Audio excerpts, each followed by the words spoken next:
Welcome to the Fresh Fit Podcast, guys. Today we're here with Yusuf to cover cars, how to buy, how to sell. Let's go!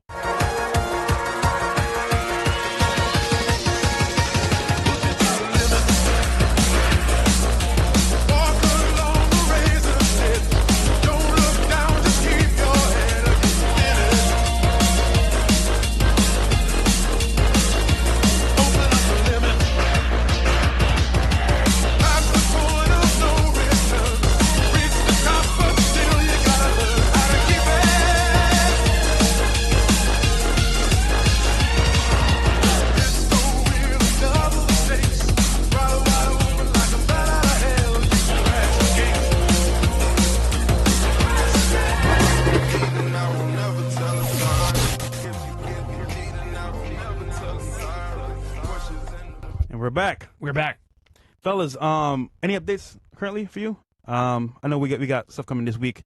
Yeah, I mean, I'll be going to South Carolina on Thursday. I'll be there for the debates, guys. The Toxic Masculinity Tour. Just finished the stream right now. I don't know, guys, why YouTube is acting up. Like, I tried to put timestamps in the video, and for some odd reason, it's not loading for me. I don't know. I'll do some tests here with Mo in the back end a little bit. But yeah, so Thursday, guys, I'll be in South Carolina. So I'll do a debrief today, tomorrow, obviously. I did it today, and then tomorrow, and then Wednesday. Then Thursday, I'm going to go out to South Carolina. It's going to be a good time. I'll be back on Saturday, and we're going to do some debates over there, so it's going to be a good time. We'll live stream it, and yeah, that's pretty much it. And then, guys, we're switching. As you guys know, we're going to be pretty much pivoting over to only Rumble and Kick for after hours, and the majority of the other shows, I think we're only going to stream Monday, once a week on Fresh and Fit for Money Mondays for episodes like this that you guys can get some tangible financial value, and then all the other stuff, guys, we'll just do it over there because YouTube is better. Yeah. And then we're gonna have a debate this week actually with Gary and Pej McDimi on numerology versus common sense. Should be hilarious on Thursday, and then tomorrow's show is gonna be lit as well. But without further ado, welcome to the show, Yusuf. Officially known as Right with Yusuf on Instagram. Yep. What's up, brother? Thank you so very much for inviting me. What's going on? Honored to be here. All new to this, so taking it little by little. I appreciate you guys for bringing me on. So I found your videos on Instagram actually randomly. You cover people's issues with cars, when they buy it, how to sell it. So tell us how you got started getting into cars yourself. When I was 14, I was pretty much like installing like car alarms, remote starts. This was back when used to go to Walmart, used to see like all the radios and stuff in the back, put in kicker systems and whatnot. Then I went into like kind of mechanics and whatnot. So from there, I had a really passion for like taking things apart, putting things together, and my parents' cars would break down all the time, so I'd fix them, and that's when I kind of started. And then you used to work for a dealership, right? Yes. How was that? What'd you see? What'd you hear? Like stressful. Yeah. It's all about trying to make as much money as possible. I think it's so addicting because when you first get in, you make good money, and it's always trying to chase that first high because you get that big sales check. No matter who you signed up with, 20 or 30% interest rates, crazy packages of like warranties at $6,000. You don't care. You're just trying to eat. So definitely stressful. Then kind of ventured off and went back to school, and then came back into the car game. So because people hate car salesmen because they try to sell them on cars and they feel like they don't care about them individually. But absolutely, yeah. I agree with that. Yeah. So when do you start taking phone calls of customers and putting it online? Because that's huge. You change the game by giving marketing for car issues and car sales and selling cars back to dealerships. Absolutely. So it's actually kind of funny. I actually started my notoriety from doing food reviews in Greensboro, North Carolina. It was just randomly like all these places that seemed, run down and people would like not go eat there. I'd do that. And then all of a sudden kind of stagnated. And then I was like, I'm going to do an auction video because nobody does the behind the scenes for cars. So I did an auction video. I was telling people, the car market's crashing because it was crazy at that time. Dealers was like, everybody was complaining about how expensive used cars were. And it's a little bit more complicated than like a dealer buys a car for like $20K and we're selling it for $30K. It's really expensive at the auction. So I wanted to give that behind the scenes look. Boom, blew up. And then, in all honesty, I think there was the situations where repos were getting more and more. People were being taken advantage during COVID. COVID was a time where people were just doing deals at home. Sign up at home, send you paperwork. It doesn't matter what it was. So you saw like a huge influx of like people with bad negative equity, just, falling behind on their payments, crazy interest rates. And I was just like, you know what, let me give some transparency to the game. So I just started taking people's calls. And then once I did one, the floodgates opened. I mean, just calls and calls and calls. So Because buying cars now is definitely a hassle. It was also a hassle, but even more so. And repo rates are really high right now. Yeah, the Like, highest car I've lots ever are been. full. Yep. Why is that? It's a multifaceted problem. It's not just a situation where it's just because people don't have the money. It's also a situation where people, it's a little bit political with the tariffs and whatnot. Also, I think people are genuinely being burnt out financially. Yeah. Not a lot of people have much money anymore. I see it all the time at the dealership. People call me, hey, Yusuf, everybody inflates their income by like 50, 100%. I'm like, I make $5,000 a month. We To get prove that it. It's deal. like, it's like $2,000 a month, So, fellas, he's saying in a nutshell, you want to get a car, you're not doing so well financially. You say, you know what, I'm making instead of 50K, 80K. But the thing is, the game is there will be a dealership that'll get you the deal approved. It doesn't matter. Like, if you have a heartbeat, there are dealerships that'll get it approved. And I think that's the crux of like why I do what I do, to let people know, take a step back and understand. But we call them buy here, pay here's because those places you don't want to go to. 100%. Because you have to. Yeah. There's some lenders that are buy here, pay here structured, and people just kind of. So, fellas, if you're going to go buy a car, make sure you can avoid buy here, pay here's. Now, can you tell them what that actually is, a buy here, pay here? So buy here, pay here essentially is a in-house finance vehicle, right? So like if I have a bunch of cars, I am the lender, right? So you're paying me the vehicle, $500 down, $500 a week. And buy here, pay here can be very lucrative for dealers, and it is a good alternative for people to get into, but it also can be very predatory. So, you're paying $1,500 a month for a Chevy Malibu or a, Honda Accord.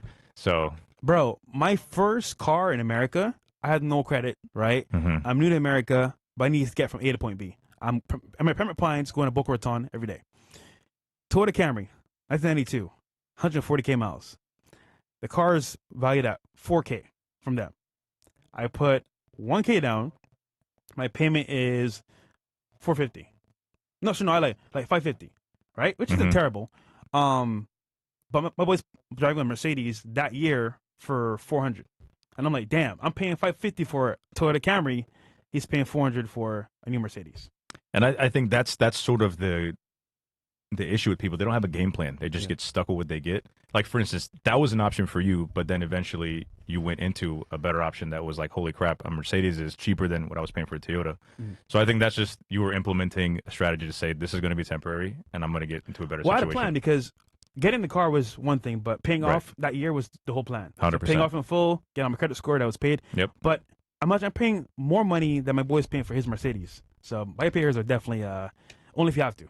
Exactly. And I tell people, if you have to, do it, right? If you don't have any money, you can't borrow anything, do it, but do it short term. Don't stay with it. Don't wait until the last minute. You know what I mean? So listen, there's a financial product and loan for any situation. Mortgages, credit cards, cars. You can make it happen. You can make it happen, but at what expense? So real quick, this year, Myron wants to get a car. No, I'm not getting a car. And why? We want to get him a car because Myron needs a car. And at this point, how should he prepare to buy this car? Now, Myron is a very frugal guy. That's awesome. He wants to be smart about his car purchase. But how should he start this journey of getting his first car? What should you look for? Well, I mean, Myron is very successful financially, so I don't think getting any car for him would be an issue. It would probably make more sense for someone that is maybe making a certain amount of money a year. Because I'm not going to buy cars, just trolling. Don't listen. No, just for the audience, for an example. Yeah, but my financial situation isn't going to... Exactly. I think we should do it for somebody like $50K per year, someone a bit more average. Like, well, what route should they go? I think most people, right now, like car payments are creeping up to like $1,000 a month average, which is crazy. Average. And yeah, 1,000, and not even that. Insurance rates have tripled. I've seen people pay $500-$600 a month for a Kia or a Honda. Yeah, so that's it's scary. Very scary. Yeah, I thought the car market was down. Why so expensive? That's the issue right now. Is it's down because people aren't able to turn over those loans. Yeah. Right now, banks are stopping, and we get emails all the time, like banks saying, "Hey, we're pausing on lending right now until things get better." And these are like subprime banks. Subprime means anything under like a 580, 600 credit score. Like that's just bad credit. So do you remember the '08 crash that happened? Obviously. Yeah. It started with the car market first, then real estate, and then on from there. And these are the same kind of signs that's happening now, where banks are saying, "You know what? Hold on, we get everybody a loan." But now we need to hold back because we're too over leveraged with them being in debt. So it's really like deja vu happening all over again. 100%. Yeah. I also think it's just we are in an information overload day. Everybody they're as good as the last person they talk to. Oh, well, this guy told me to do this. It's like we can't think for ourselves. And all the calls that I get, it's crazy that people put themselves in that situation. I got 4 kids. I pay $1,200 a month for a car and for insurance. What should I do? I mean, bro, you make $3,000 a month and you have a 580 credit score. There's not much you can do. I just don't remember why. I don't remember for you guys, but for me, I remember thugging it out was a real deal. Like I would have a car, no AC, windows didn't work. Yeah. Wait till I get in a better situation. People don't want to do that anymore. Sacrifice. Exactly. So he takes calls of people basically have issues with getting rid of their car. For example, they don't know where to go, how to get rid of it. He tells them the real. Listen, you messed up here. Here's what it is. And it's very crazy because most Americans are in this scenario. We got some videos to play as well to kind of showcase what you do. But in the meantime, Joey, shout out to you for 5 subs on the chat. Appreciate you, Joey, for supporting the show. And more on the way. So this is his Instagram here, right with Yusuf. And what's the first video we got there, Bills, in Takeover? Here we go. Oh, this now, was a crazy walk me through this video before we watch it. What happened here? Just FYI, I reposted this video 4 times. Each time it got over 2 million views. It's been on like 5 news articles. Essentially, EV was like a big hype. Everything was so expensive. The Porsche Taycans, the Audi e-tron GTs, the Tesla Cybertrucks. Hummer EVs were going for almost $200K. Now they're worth like 75, 80K. Oh, wow. So if you bought a Cybertruck at the beginning of its COVID times, allocations, bro, you would have lost now what? How much money? 50K, 100K sometimes. I believe it. People were paying for those allocations, 15K, Premium. 10K premium. Yeah. Crazy. Yeah. Elon Musk, the political route kind of messed him up, man. 100%. for sure. Getting into politics really hurt him. Absolutely. But yeah, EV suck, bro. Let's pause there because right now I got a Porsche Taycan. I'm not gonna lie, I'm liking it a little bit. I'm liking it a little bit. Yusuf! Just a little bit. Yusuf! So for me, it was the inconvenience of charging in the beginning, right? Haram. Okay, everybody but Yusuf. Haram, I like that. Damn, bro. You messed it up. No, just kidding. But Okay, to me, I think video. yeah. So tell me about the video. Oh man. So essentially, he said he's very well off. He bought a Hummer EV. He traded in, I can't remember, a Silverado and a BMW, rolled over like 15K in negative equity, and then he owes like $175,000 to the bank. He's paying $3,300 a month for this Hummer EV and can't get out of it. So I offered him like 90K at that time, and he still owed 175, but he couldn't get out of it. Yeah. Let's play. And by the way, I just prefacing this, all these are real calls. It's crazy that people are just stuck in a little bubble thinking that this stuff doesn't happen. This is very much possible. Fun fact, I've been to his dealership, by the way, as well. He has his own dealership now. Congrats to you. Thank you very much. But the calls are real, for sure. Not fake, real calls in the dealership, 100%. I recognize these videos. I recognize it now. There you do. That's awesome. That's TikTok. Small world. Yeah. You're famous, bro. Come on, man. Sometimes. Come on, man. Nah, not like y'all. I'm a small guy compared to y'all. All right, let's play, man. I'm small too. For the worst situation probably you've ever seen. Hey, Anthony, how are you? This is Yusuf. Yeah, what's going on, man? Not much, man. So I'm calling about the Hummer EV you got. Let's go ahead and talk about sir. it. You are upside down big time. Man, just a little bit. Just a little bit. Only $100,000, right? 11,000 miles. All right, what do you want out of the situation? Because you said you owe 168,000, and right now MMR and wholesale is right around 78, 79,000. I bought the vehicle, when the Hummer first came out, essentially when they were marked up over 200,000 at the time, especially when gas prices were really high last year, and some for about 150, and I was the cheapest one in the U.S. at the time. And I jumped on it and got it. I actually had 2 vehicles. I had a BMW X6 that was brand new, and I had a Silverado that was pretty new as well. So I traded both those in, but I was negative on both of them, so I added that negative equity. Talk about a crap show. Put about $25,000 down, and I think that obviously what helped the sale. I honestly should have walked out of there. I was at a pretty big dealership. Even got a higher interest rate than I've ever received, which is about 10% interest rate on the vehicle. What were your payments on the Hummer? Now it's at $3,300. I like it. I want it. Let's say I offer you 79 for it. Sight unseen. It looks like it's in good condition. You owe 168. We're about $90,000 in negative equity underneath. How would we tackle that? So you can come up with 40 grand cash or $48,000 down, or you said 20? I said 20, correct. Okay. 20,000. So right now we'll still be at around 70,000. Yeah, man. I don't know how I could tackle this for you, especially even if I referred you to somebody who could get you into another EV with even the incentives, and let's say there's $25,000 in incentives with your 20 grand down. Like you said, it's 45,000. You still have to roll over a good bit, about $30,000 more. So ideally, you would need at least $40,000 to $50,000 down to get out of this. Hummer thing. That's what I was saying. I mean, I'm into cars. I buy cars. I love cars. But I didn't think about my negative equity on my other vehicles. So I just couldn't fathom how a bank could allow me to roll that much negative equity. Pretty much almost, 200%. They finance 200% loan to value on a vehicle. To me, that doesn't make any sense. Yeah, unfortunately, brother, I'm stuck at 79. Even if I could push it to 80, we're still far away from doing it. Yeah. So. No, that makes sense. I mean, like I said, even if I was returning it back to the bank, I'm still required, whatever they sell it off at auction, I'm still required to pay that rest of. But yeah, brother, well, I really do appreciate the call. Yeah, I wish you luck, and if you come up with some more money, let me know. I want it. All right, thanks, man. Appreciate it. Thanks, sir. Yes, sir. Bye. Bye. You ready for the work? So could you break down the call? Because it was a lot, but like most people, could you break it down?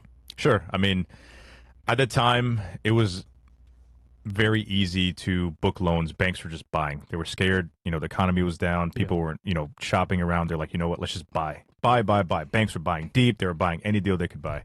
So this guy obviously had 2 cars. He rolled over. What negative equity is essentially, it's a discrepancy between what you owe versus what the car is valued exactly, right? So if you have a 20K car, it's worth 15. You have 5K negative equity. If you had positive equity, it'd be worth 25. It's worth 20.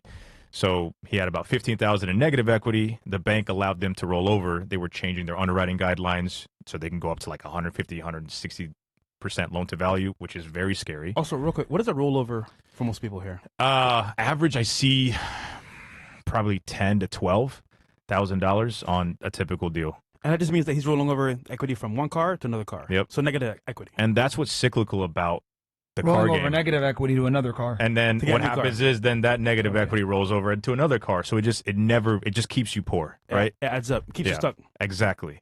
Is that like in an effort to get out a deal, like they trade multiple cars in to get something else? Exactly. Yeah. Gotcha. But to them, it's like, oh, I got rid of 3 cars, but you're paying $3,300 for one car when you were paying $900 for one and $1,100 for the other. So technically, it adds up. It was more expensive to get the EV Hummer.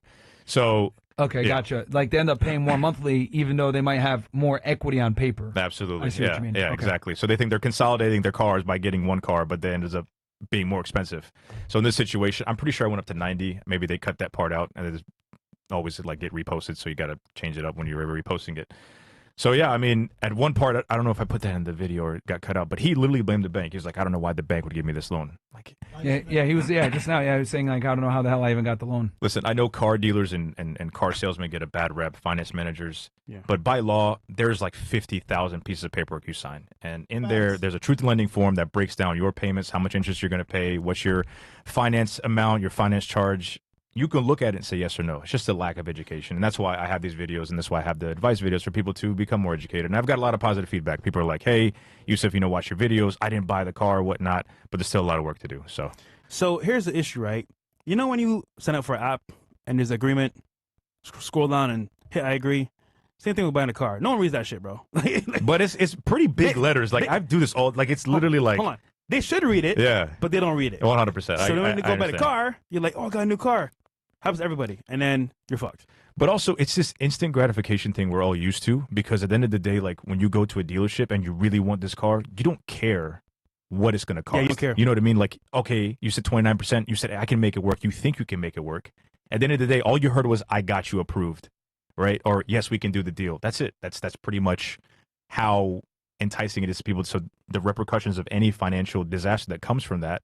And it's kind of sad to see that I've had single mothers come in, I've had single fathers come in. It's just a bad situation if you don't think about it. Vehicle is one of the biggest purchases in most average Americans' life, right? Well, they said number one, just after your point, that buying cars now is the biggest wealth killer.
prepare to buy a car nowadays? What should they look for? That they should trust the dealership and a car salesman to give them their best interests at heart.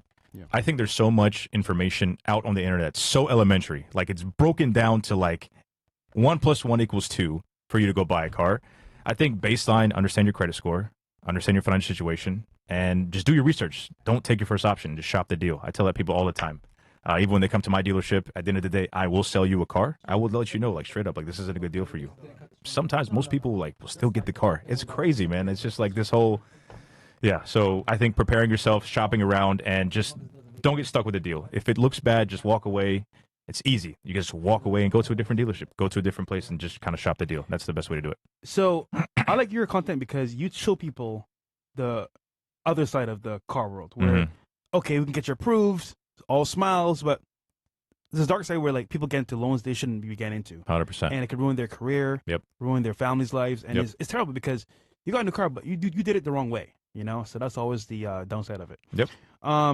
Okay, what about like actual like issues buying cars? What's the biggest issue you see people coming to your dealership to buy a car? Maybe it's low credit score, low funds. So Miami has been definitely a shift for me. Most of my clients, maybe it's the area I'm in North Miami Beach, Auto Cafe. Most of our deals have been cash. Like, dudes straight up buying Porsches for $90K. I'm like, all right, cool. Cash? Cash. So, them niggas. But when I was in Atlanta and when I was in Charlotte, North Carolina, 100%. I mean, it's sort of just a whole different ballgame. So definitely had 500 credit score people coming in. I think that's where it gets difficult when you I was going to ask, why did they pay like, does their credit score suck so they had to pay cash? Or? Like the last deal we had, dude owned a Chick-fil-A, said, you want to finance? He's like, nope, I'll pay cash. I was like, okay. I mean, either way, I'm going to get the money, right? So most dealers are incentivized for financing because they get a kickback for bumping you up 2 points. So that's legal. Like if you get approved for 10%. The dealership can sell you at 12%, right? So they're the intermediary. I don't do that. I feel like that's putting you in a worse situation. That's like even more usury, which everybody's like, oh, you're throwing away money. And I'm not really pressed about 2 points, right? Not saying that I'm rich. I'm just saying like I get the bigger picture, but it just puts people in a bad situation, I believe. But as far as the biggest hurdles are negative equity and just bad credit. I just, from these last 4 years, people credit scores are getting worse and worse. Their negative equity is getting worse and worse, and their income is getting more limited. It's just like, did you have to get the $3,500 apartment?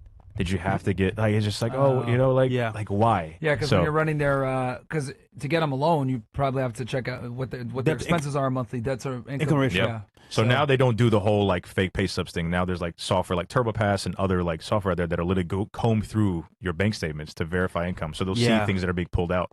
So you really can't lie. So before you could drop some fake pay stubs from someone's business and say, hey, this is what I'm making, this is what they're paying me.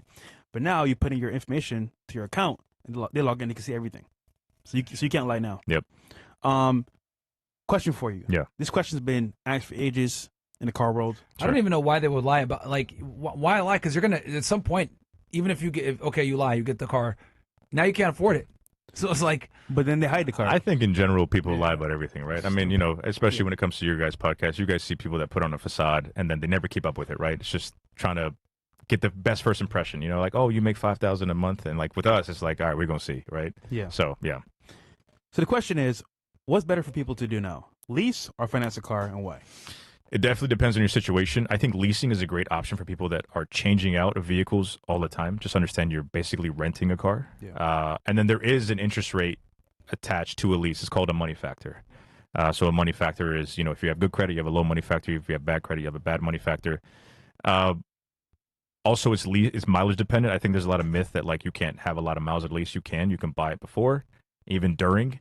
But I tell people all the time, just whatever you were set out, just go a notch below. Like people are like, oh, Yusuf, I want the Mercedes CL, whatever. I'm like, how about you go down something else? Because like you can see that it's just not good for them. And at the end of the day, it's so funny. They'll end up getting the Mercedes from somewhere else. So I think leasing is the best option for people who are wanting to get into something short term, keep moving out. And then if you want to buy, I always tell people never buy new. I just had the Range Rover I posted a video about. Thank you. So always buy used, secondhand. I mean, just like any other thing, whether it be watches or whatever, buying secondhand, the depreciation is crazy, and you get to enjoy it. I call depreciation appreciation because you get to appreciate something that's a lot cheaper, and it still drives the same as it was 2 years ago. So I always say on the show, never buy brand new. He confirmed it because once you buy brand new, bro, that's gonna hit you like bricks. That depreciation, bro, up front. How much people lose on average when they buy a new car? 30%, 20% on average? I on my social media, I think there's like extreme cases because not a lot of people can afford a Rolls Royce or EV, but on average, you're talking about 20, 30%. But here's the thing. You're taking into account if you just bought the car. A lot of people roll over negative equity, so you're losing that as well. So a lot of people think the negative equity disappears. It doesn't. You're refinancing it. So it's like even worse. So now you're paying even more money. And it's crazy to me that nobody understands interest. It's like, oh, I bought this house, and I'm like, you probably paid 3 times in interest, but I made $200,000, but you paid $400K in interest, right? Or on a car, it's just like, oh, well, I bought it for 25. Well, how much did you really put in with the interest, right? Because everything is like front heavy when it comes to interest bearing products. Yeah, never buy new. I don't know if there's a video I have on Instagram. There was a Range Rover, or even the Rolls Royce. You can. Yeah. Which one? Where is it on your? Range Rovers are notorious for depreciation. It was a 2021 or 2019 Range Rover I bought from the auction. Brand new was like 152 without taxes and everything. You can now get them 4 years later for 35K. Yep. Wow. How mad would you be I'll be if pissed, you bro. paid like? Also, fellas, questions, get them in for Yusuf, man. He's here live on the show for you guys. Expert in cars and, of course, car sales and loans. So go check him out. You got a video on Instagram, right? Yeah, I do. Yeah. Is it here? We have So low key, it's like a shameless plug to try to sell the car because obviously I'm selling it at my dealership. But it's just a perspective to say there's no need to buy new. And a lot of people will be when like, you see it, let us know. right there. It's right there. Oh, 150K new. Yeah, they're worth about 30K. Yep. Okay. Let's play. There. 2019 Range Rover L depreciated over $120,000 since it was brand new. This Range Rover was $150,000 plus. That's without taxes, fees, and everything brand new. You can now get it between $30,000 and $40,000. What's going on, guys? Yusuf here, Auto Cafe, and I want to show you some new vehicles that we got in our inventory. One of them is this 2019 Range Rover L, fully optioned with 99,000 miles. That is at a fraction of the cost of what it was brand new. Remember, depreciation happens, so that means you can appreciate them. They become more affordable. Here it is, 2019 Range Rover L. Fully optioned, 22-inch rims, automatic running boards, boom. Nice. Look at that, 99,000 miles, suede headliner. So much space in the back. This is the long body, rear entertainment package. It does have the rear entertainment package as well. Look how much space you have back here. That's a lot of options. I feel like I am in a Maybach GLS. So, like I said, these cars have depreciated so much. Everybody's going to say, oh, it's going to be in the shop, blah, blah, blah. As long as you take care of these cars will take care of you. The 5.0 supercharged motor, yes, may have some issues, but drive it accordingly. Don't beat on it. And somebody enjoyed this all the way to 100,000 miles. So like I said, this is up for sale at autocafe.com. Check us out. We finance. We can get pretty much anybody approved. We have a wide variety of vehicles. And this Range Rover behind me is one of the reasons why you shouldn't buy. So, this is an example of buying brand new. Yeah. How much money you would have lost over a period of time. Without any, and that's if you bought cash. You're talking about interest and whatnot. On 9 or 10% loan, you're losing more than that. So what's crazy about this car? It has almost 100K miles on it, right? And if the car is that bad, it would never get that far in mileage. Now, you got to maintain the car, though. 100%. And issues do come up. 100%. And these cars, if you don't take care of them, they will take care of you financially. So this is true. And I think alongside of buying a car, I think people get screwed on servicing a car so many times. I had a lady come in. I sold her an Audi Q5 2 years ago. And Audi quoted her $12,000 to get it fixed. I literally went down the street, bought the part off secondhand source. It was $1,100. Wow. So these are the situations that we get into because we're just like, oh, I trust you. Here it is what it is. And there's just like, there's no due diligence. There's no research. It's just like, and then when they get that bad experience, they blame the dealership, everybody, right? It's just like, you made the decision, right? So to your point, keep this in mind. Whenever you go to actually get car service, you want to go to a authorized workshop that's not a dealer, because dealers will tax you, right? Absolutely. I mean, I remember one of the dealers around here charging like almost $500 an hour to like work on their thing. They do that because they want their warranty work to be paid, more, right, from the manufacturer. So when it comes to these situations like that, you don't even have to go to like an author. Like, a lot of people work at the dealership and go open up a mechanic shop on the side. It's an Audi tech. He knows what he's doing. He literally worked for Audi for 20 years. And it's like, 80% off. It's the same workers. Same By the workers. way, the G-Wagon, the service is like $2,000 to $3,000. I go to my guy, it's $400. Done within 2 hours. Aston Martin, when I had an Aston Martin Vantage, literally went to Aston Martin, $2,200 for an oil change. I would get it done for $300. Yeah. That's the issue with going to a dealership. Yeah. They will wax you. But isn't that covered if you bought it through them? Probably for a period of time, right? It's probably a limited warranty. Preventative maintenance, no, you can buy a warranty, but it's like if anything catastrophic happens, right? But like oil changes, rotors, stuff like that, they're not covered, right? So brakes aren't covered, rotors aren't covered, rotors are something. Even if you bought it from them? Yeah. So the name of the game is keeping you as a customer for life. 100%. Yeah. Once they can do that, they'll wax you forever. Yeah, 100%. Yeah, but I thought like if you buy the car brand new from them, like, you know, they'll take care of it for at least a couple of years. No charges, but okay, I guess not. I mean, if something like if the engine fails, transmission fails, something like that, but like doing oil changes, spark plugs, you know, the service, it's not taken care of. So imagine. Okay. So anything maintenance, you got to pay out of pocket. Yeah. So imagine buying a car like that, right? Issues come up. You got to pay for gas, insurance, maintenance. The car was what, maybe like $1,000 to $2,000 a month. Adding all those fees, it's cost you $3,000 to $4,000 probably. Yep. It's crazy, bro. Diglets, shout out to your brother, Don Marco. Bought my vet in cash, $90,000. Paid it all at once because I don't like paying shit monthly. Fuck it, the hoes love it. Bro, shout out to you, brother. Listen, you're not smart. No car payment, low insurance, and it's in your control. Well, he wanted it too, so it's like, you know, it is what it is. Yeah, buying cash is way better if you can, but holy. You bought your car in cash? No, it was given to me.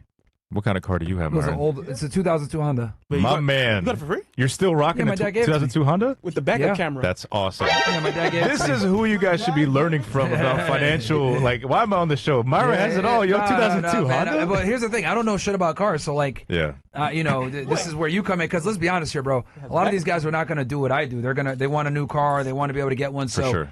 at least, you know, you can teach them to navigate it properly. Because no matter what I say, if I tell you minimize or, you know, keep your costs low, people are still going to go ahead and buy a nice car. Same here. You think that my videos have impact, but people still be like on the side, like, Yusuf, yo, you know, I still want it. I'm like, you sure? Yeah, that's what I'm saying. 100%, So, because they're not going to, like, you could talk about being a minimalist all day. Like, they're going to still go ahead and buy it. So, you know what? You might as well at least teach them how to purchase responsibly. 100%. Yeah. So, but yeah, no, I still got a 2002 Honda. That's awesome. With the backup camera. Listen. That's what's up. Yo. Had it forever. This is like 2013. And he's going to have it forever. So it's never going to break down. You're telling me you didn't buy a car ever in your life? I don't know if I bought, I mean, the Range Rover, we got that one, but. No, but besides that one. No. I don't think so. No. What? I don't think so. Bro, I hate this nigga, bro. I don't think so. Yo. I had that car since 2013. My dad had it, and then he like bought it and he just gave it to me. So I was like, all right. Like, here you go, son. Habibi. Yeah, he gave it to me in 2013. Funny story, right? It's a cheap car though. It was worth like maybe not he gonna bought it for lie, like though. 3K or 4K or some shit. But He the bought thing it for is nothing. like I expected, I know because you're from Sudan, right? Yeah. It's like every Sudanese is like passed down like a Toyota Camry, but like a beige one. Yeah. That's like the signature Sudanese like Mine is vehicle. silver, but yeah, close enough. Yeah. Wow. I bought mine. I buy your pay here. Damn it. Oh, so funny story. We're in It Romania. was worth nothing though. My dad bought it for like 3 or 4K or some shit. Yeah. We're in Romania about 2-3 years ago. And it's me, you, Tristan, and Andrew in the room, the war room, talking. And then Andrew's like, you know, Myron's very smart. I'm like, what do you mean? He's like, he doesn't buy cars like me and you, Fresh. He's smarter than us. He buys real estate. I'm like, bro, you're fucking right. This nigga doesn't spend no money on cars. I don't drive. So like to me, it's like no point. I walk That's awesome. everywhere. So it's like, for me, having a car is like completely pointless. I want now. to see Myron in a car, man. I just want to see him in a nice car. Just one time. You know what's funny? There's a vlog where he's driving the Range Rover. I love that vlog. Thanks. He drives a second car? Well, that was back in the day. Yeah, but no, the people need this because there's a bunch of these guys in here that are going to go ahead and go upside down on a fucking Mercedes C-Class or some shit like that.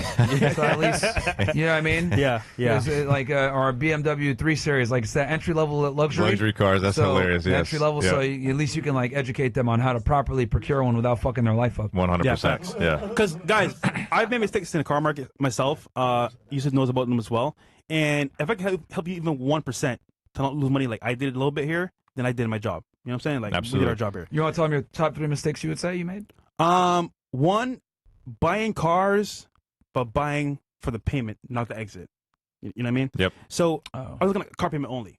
All right, I can afford this car payment. It's nothing, but I got to add in insurance. I got to add in repairs. Yes, sir. I got to add in incidentals. You customize the car here and there. So all in all, what you pay for the car is nothing compared to what you spend monthly for repairs, gas, maintenance. And by the time you end up looking at your car payment, it's way more than you expect to pay. So you miscalculated the car payment with everything else. That's number one. Okay. Number two, I would say is that the cars I bought, some of them were just like a marketing thing. I didn't do it for like smart finance, just marketing. Get this car, pump it on Instagram, get leads.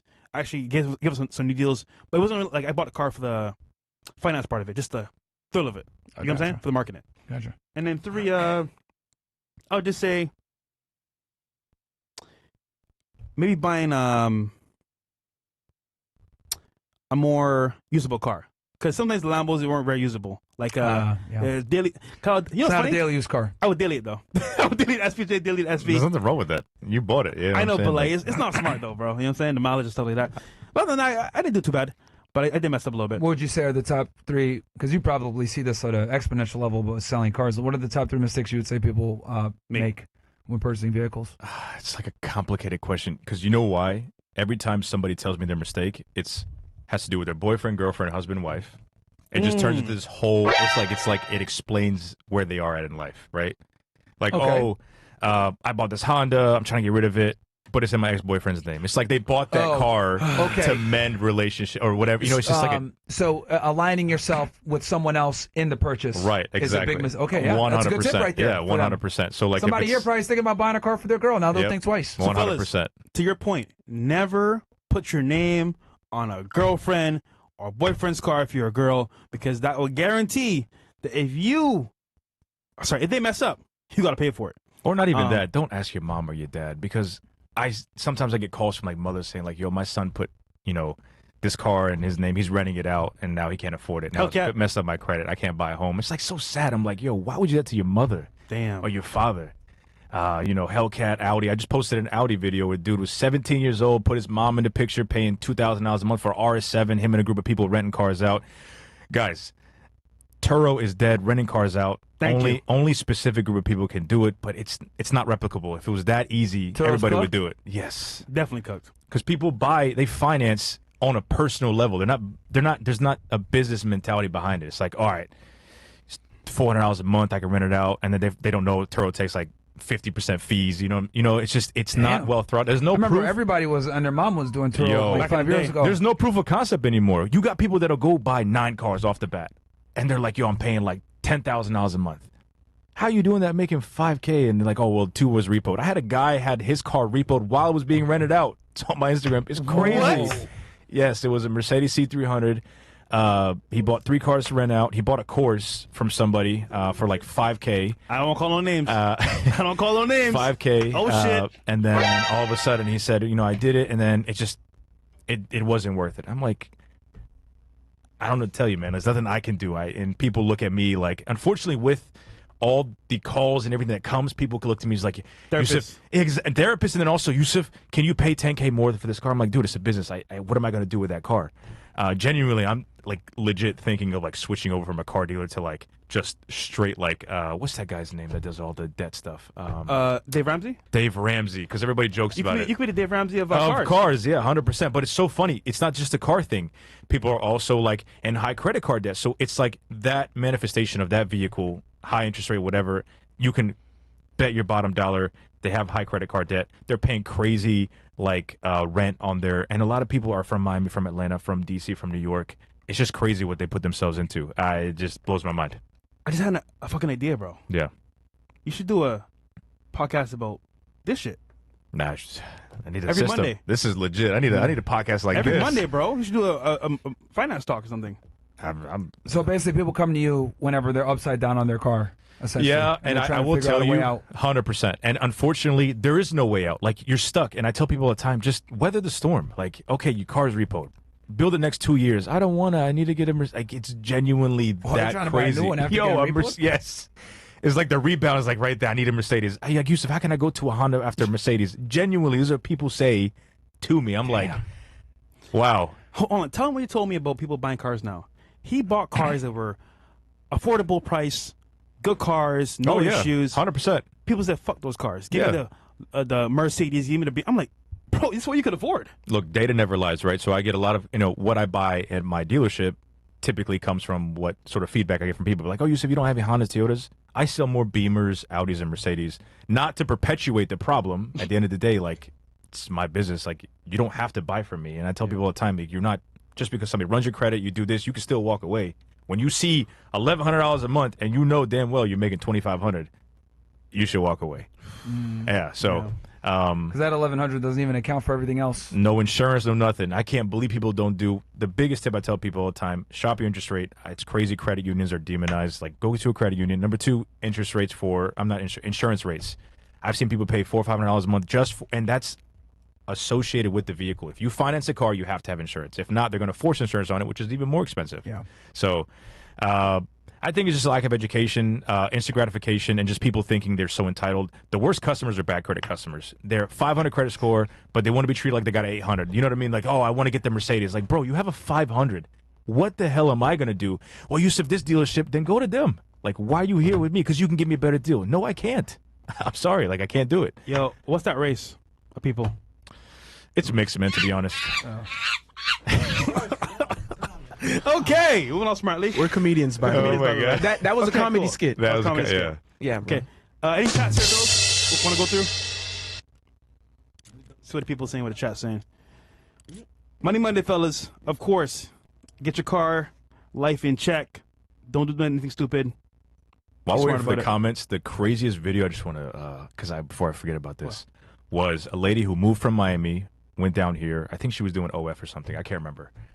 Oh, That's the one. the white girl. Yeah, no, that one, she had 150K cash. Yeah, that's another one. But she was an OF. She was an entertainer, what she said. I don't know what Stripper. that means, I guess, right? Stripper, yeah. So this girl went to Miami, lived there, had a E400, something like that, and then she moved back to Atlanta. They repoed her car. She called me to go buy her car from the auction, sell it back to her, so that way she'd go look for a job. Yo, I could not make this stuff up. There's no way I was listening to this. So hold on, this slow it down a little bit for the Yes. audience and for Myron again. Say that one more time. So essentially, there was a lady that called me, hey, Yusuf, like, I just moved out of Miami. I couldn't afford it. It was too expensive. She was living in Brickell, blah, blah, blah. And she was like, I had my Mercedes repoed. I'm like, all right, cool. And she said, well, can you go to the auction, buy her Mercedes back, and finance it back to her? I was like, yo, in my head, I was like dumbfounded. I was like, there's no way this is in front of me. And she's Did like, she buy the car from you originally? no, she bought it from somebody else in Miami. So this right? is random. A random lady just saw me on Instagram. Was like, yo, Yusuf, can you go? I'm like, no. I was like, even if I could, you had like a 5-something credit score. I couldn't finance to you. She had the nerve to hang up on me and have attitude with me. It was crazy. Like, Let me guess. She was black. I guess I don't know. Yo, this guy's gonna get me in trouble, man. Which is a very fine. I gotta keep it race neutral Which here, is a very man. fine group of people. But it's on my Instagram. It's one of the most viewed videos I had. It was was a comedy. crazy, crazy. I just like the entitlement. And another lady who she had $150,000 cash. She wanted to buy a G-Wagon. Lived with her moms. Didn't pay any rent. And she's an entertainer. She goes between Alabama and Atlanta. This at the time was in Atlanta. And she was like, can you find me a G-Wagon? I was like, do you want to buy a house first or, give your mom something? She's like, no, just find me a G-Wagon. I'm like, all right. Almost sold her a G-Wagon, but she smartened up. She called me back. She's like, Yusuf, it's so funny. Sometimes I do believe, not bullying, but just like honest discourse, looking at some of these comments wakes people up, because she looked at the comments. She was like, I can't believe they were coming for me. I'm like, so you didn't take my very calm and very pragmatic advice that was just so like broken down and well spoken, but you took the guy who was like, oh, this OF bitch is not going to be able to do this, blah blah. You need to go get a house. You look at those comments, Myron. it's All of a sudden, I think being honest and real works, huh? yeah, guess it's, so, it's man. crazy. Sometimes, at least. Yeah. William723 says, big things are going on here. Awesome Money Monday. As man that had 50 cars, this is my kind of episode, but I flip cars now sometimes. Pick up my brothers, keep it killing. Keep killing it. Shout out to, Big Things Are Going. 50 cars is crazy. 50 cars is crazy. Yeah, boy, it seems like he was in a car flipping business, maybe. So Yeah, that's why. probably our dealer. Yeah. There you go. Okay, Birchley says, if the car is 30 to 45K, what is the best option? Finance 100% of the deal, or 20% down to finance 80%, or buy it cash? It's crazy. This actually, I had a great video where a guy put $45,000 down on a Mercedes E63S. That market on the East. I love the E63S, by the way. I don't know how you feel about them. Amazing cars. Yeah, amazing cars, right? Yeah. It's basically What is that, an $80,000 car? Yeah, brand new is like probably 120 or 119, but they're about between 69 to 80. This guy put 45K, and I tell people all the time, putting down the least amount of money isn't the smartest option. It's just an option for you because you don't have any money, right? Oh, I only went away $500 down. How much do you have in your safe? Like it's like you only had 2K. You couldn't put more money down, so they were kind of hating on him. But the more you put down, the less you finance, the less interest you pay, right? I think I had a depreciation schedule on my Instagram page, and on average, like you're paying like $5,000 to $10,000 a month just in interest on the first year. So none of that's being towards your principal. So in this situation, that's with everything: home loan, car loan. Absolutely. They always destroy you in the beginning with the. Myron, you have no idea. People get so heated with me, like, "Oh, I made $300K on my house. They had it for 15 years." I'm like, "You probably paid more than that in interest. You're at like a net zero net loss. Like you didn't make that money." Yeah. If you look at any amortization schedule, like you're paying the brunt of the interest up front. 100%. Right. 100%. That's why they have penalties for like payoff early. Like, that's why they have all these like rules in place that you don't pay it off early after a certain amount. Absolutely. Good point. So yeah, I think putting down 20% is a smart. If you could put down more, that's even better. But you get better interest rates by putting down more money?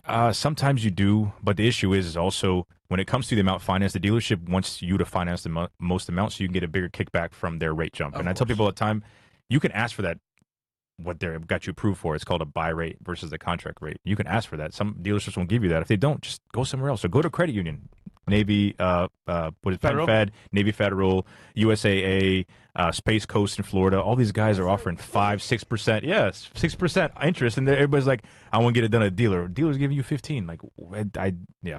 So look, my producer here, Bills, wants a new Mercedes. Okay. He wants a Mercedes truck. Bills, which one is it? It's damn, what is it? It's the GLA, the GL. Nigga, you don't know what car you want? Nah, I forgot. It's the GLE 63. GLC or GLE 63. Yeah, those are nice cars. Yeah. What's a good price range for him to get one in? Buy used, man. Just 2 years. Yeah, used for sure. You'll save $50K off the front, off the jump. So yeah, not new. Like that. A good spec one, probably a couple years between 60 to 80 as well. So okay. Yeah. How much down should he put? As much as you can. I tell people all the time because, again, like Myron explained, like this amortization is very important, and there's plenty of calculators. Go on Google, put in what are you going to pay. It'll give you a schedule, how much you should pay. And if you're in a situation where you have a high interest rate, you can't get out, pay double payments. When the first payment goes towards interest, the next one you can put towards the principal. And I've seen people cut their loans as quick as 2.5, 3 years. So if you have a 72-month loan, you're paying 2.5 times more, which is hard now. Not a lot of people have money. If you can, putting the extra money towards the principal, you can knock you down your loan by, like I said, couple years. Yeah, a couple years. Yeah. So good point. So yeah, Bills. We'll have as much as possible. Look for your car when it's time. Yes, sir. All right. What's the chat, sir? We got one more. Two more. We have Emster72 says, in April of this year, I bought 2010 Toyota Tundra. My APR is 34%. What the? No, that's not right. I'm pretty sure the legal limit is 29.999 or 30%. You're cooked, my boy. Maybe if he's in, I think California does 32%. This could be like a title loan place. If your APR is 34%, my nigga, you're cooked. Nah, my man's trolling. What? I'm sorry. Yo, that's trolling. My man trolling. What can I do to lower my payment? Should I refinance? Bro. Go to that imaginary bank credit union and tell them to take the car back. Wild. Mo Ali. Shout out to CastleClub. Shout out to OSS, and this episode is perfect because I'm planning to I'm buying a car. So yeah, Mo. Again, watch the episode in full, but Yusuf is the man for buying cars for sure. What else here? J. Alex says, would you recommend leasing for now until the market improves for buyers? There are some really good lease incentives. So yes, if you are looking to purchase a car, leasing a vehicle can be very lucrative if you don't have a trade-in with lots of negative equity. But if you do have negative equity, leasing a car can be a good alternative for you because the incentives can sort of absorb the negative equity, but that doesn't necessarily mean the lease will be cheaper. as far as the market, I mean, a lot of car dealers are seeing stagnation. I just think it's because of all the tariff news and everything that's going on with the EV credits and whatnot. So it's sometimes it's white noise. Things happen, then all of a sudden, boom! The next month we probably will have a record sales. But for sure, if it wasn't for, I guess, social media, yes, I could definitely see why it would be a little slower. But for me, I think it'd be a bad case because people come from Instagram to buy a car from me. But it's a good outlet for marketing. 100%. Absolutely. It's free too. So very smart. Yep. DC Badass says, when would you recommend leasing a car? Okay. Go on. Again, I think people just need to understand their financial situation. I don't know what your credit score is, how much you make a month. You guys should stick like Myron. Guys, if we're going to ask these questions, man, give us like an approximate, because that obviously dictates the answer significantly, 100%, right? Yeah. So, guys, if we're going to ask these questions, like kind of give us an approximate. You don't have to say your exact credit score or whatever, but so that we can better help you. What's the information you need? Their credit score, monthly income, and then do you have a trade-in? There you go. Yeah. So guys, please put that in because I see some of you guys are asking good questions here. But for him to give you the best answer that's tailored to your situation, it doesn't have to be exact, but give us an approximate so he can give you the answer. Because obviously, Wally depends on your income and that's income ratio, all that crap. So, yeah. Cool. Next one. Abuways, what would be the main and most important steps into starting a dealership, and how much would you need to start? It's something I'd like to get into in the future since I've always been into cars, and people are always needing and buying vehicles, mainly for luxury, mixed in with some economical ones. These are great questions. I think what would be the main and most important step into starting a dealership is really understanding your market, starting small. So what I did was I actually had a mobile mechanic, like little thing where I was fixing cars, and that was proof of concept. Then I went to flipping cars on Facebook and on OfferUp back when OfferUp was good. And then I kind of scaled from there. Then I paused. I did system engineering. I went to school, worked at corporate America. So I think just the best car dealer is somebody who starts from the bottom, knows the mechanics of a car, knows the car market, understands different options. Exactly right. So basically, just diving in and understanding the whole world of what revolves around selling a car and understanding it. Because for me, it's really easy to kind of navigate with customers if I know what car problem is, and to them it's a lot easier, and they kind of let's search secure to be like, all right, Yusuf, I'm buying a car from you. As far as how much you should have saved, it depends what market you're in. Probably 100, 150K. You're probably going to want a floor plan, which is basically a line of credit where it's collateralized the cars where you can sell them, and it's fee structured. You can do interest only, you can do fee only. Probably most of the brothers and sisters out there, they do fees as well. So floor plans can be halal if you just do like a fee structured type deal, right? So they just charge you per car $500 just to floor it, right? Allahu Akbar! Yeah, usury is banned, and it's banned in Christianity too, and Judaism too, right? Amongst Jews, they can't do usury, right? So unless it's with the goyim. Exactly. But, yeah. Wow. With regular folk. Yeah, with Gentiles. Yeah. No, that's not even like just. 100%. He's not lying. They can lend money. Yeah, they can lend money on interest. Matter of fact, you can get a kosher loan if you're Jewish. You can ask for a kosher loan. Yeah, in New York. A kosher loan? Yes, 100%. Yeah, 0%. Yep. What is a kosher loan? Yeah. Fresh don't do it. Yeah. All jokes aside, you could literally get a loan where if you go to the institution and say, hey, I'm XYZ, they'll give you a loan without interest. Yep. So my aunt is Muslim, and she gets 0% interest loans from dealerships. Because she can't get regular interest rate. Then that's just the dealership being nice to her. That's but there's like specific looking loans. out, mashallah. Yeah, that's somebody looking out. But there's other ones that will they'll give it only to certain people. Hey Yusuf, would you hook a brother up? Always, man. If I can, I got it. No, you know what I mean? 0% for me. For you, yeah, of course, man. Come on, man. Thank you, bro. You put me on, so I got to put man. you on, man. You guys being on the Fresh and Fit podcast, this is, we can sell some cars, brother. Yeah. Sell some cars. Let's do it. All right, Albo Ace. Oh, no, we done already. Did you finish this one right? You finished this, right? Yep. Yeah, so just, have 150K saved There we go, bam. Now people are giving us some numbers. Awesome. There we Sky go. King. I have over 700 credit score, and I was looking to buy Infiniti QX60, my first SUV. Is there a good way to go about it? Absolutely. So, car gurus, shop around the vehicle and just make sure you're getting the best rate. If you have a 700 credit score, I definitely would say go to credit union, go with a pre-approval, and then just have a budget in mind. So, I don't know, QX60 probably. So they shouldn't go to the seller to rent to get their loan. They should do it on their own, do their own due diligence, then come to you and 100%. Yeah, and at the same time, it's not a situation where even if you go to dealership, just negotiate. It's crazy. Some people just say, okay, I got a lady that bought a Dodge Charger, not Charger. What's the big SUV? I'm drawing a blank here, even though I'm a car guy. Durango. Durango. Durango. Brass Monkey Edition for 150K. and they What the fuck? Who's they put in We're $18,000 in a warranty, and she said, "Okay." It's crazy. People don't say, "Oh, wait a minute, what's that mean?" It's a brand new car. Why do you need a warranty? Like, come on, yo. You know what I realized about buying cars? It's an emotional activity. Like it's more so like I just want the car. Nah, I think also when you go to a dealership, you go there for like hours. So it's a tactic to be like for you to say, you know what, F it, I'm just gonna sign, right? Yeah. So you because you know you get there, it's all day affair. all day affair, and that's why Carvana, all these places are like really changing up the game because you can just buy from your home. But I tell people all the time, you don't have to do that because even Carvana, low key, is like a little expensive. A little? Just do your due diligence. Like you're talking about something that's gonna be 5-year financial commitment, and it's so funny. I know this is a little off topic, but the way that people go about their financial commitment, again, like sort of translate what type of commitment they do in their life, right? As far as their health, their wealth, their relationships, they're always like, oh, it's always like an issue with their, significant other or, this issue with it. It's always an issue when it comes to somebody that can't afford or doesn't know how to be responsible with their money or has bad credit. It's sort of like crazy how that sort of, it all ties together. Explains. Yes, exactly. Good point. Cool. We got that one It's ready. interesting how the most problematic customers are the ones with the shittiest credit. Is that funny? For a reason, Isn't man. that crazy, bro? Kim Pop. I have at least 24 Jeep. Oh, hold on 1 second. Oh, sorry, I can't see it. Coming up right now. There you go. I have a 2024 Jeep Grand Cherokee L. Got 5 months. I want to get a 23 to 24 Toyota Highlander hybrid. Should I wait till the lease is over or roll it? Yo, Toyota market, I never understand. It's so inflated, and there's such a strong presence with like Community in Toyota, and then also Honda. Everybody makes fun of the way I say Toyota. I don't know, it's Toyota, but I say Toyota. Hashami. Yeah, everybody's like, "What's Toyota?" Anyways, Toyota. I'll say like, there we go. Highlander. I would wait probably because they're just crazy expensive, and not even that. Most dealers aren't going to sell it to you unless you buy some protection because.